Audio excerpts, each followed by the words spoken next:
औज़ु बिल्लाहि मिनश्शैतानिर्रजीम बिस्मिल्लाहिर्रहमानिर्रहीम। प्यारे दोस्तों, आज मैं आपके लिए बहुत ही प्यारी हदीस लेकर आया हूँ।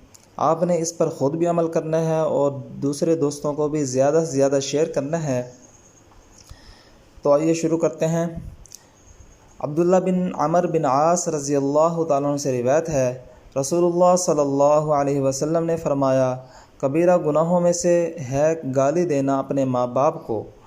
लोगों ने कहा, या रसूलल्लाह, क्या कोई गाली देता है अपने माँ बाप को भी? आप सल्लल्लाहु अलैहि वसल्लम ने फरमाया, हाँ देता है। कोई गाली देता है दूसरे के बाप को, फिर वो गाली देता है उसके बाप को, और ये गाली देता है उसकी माँ को, वो गाली देता है उसकी माँ को।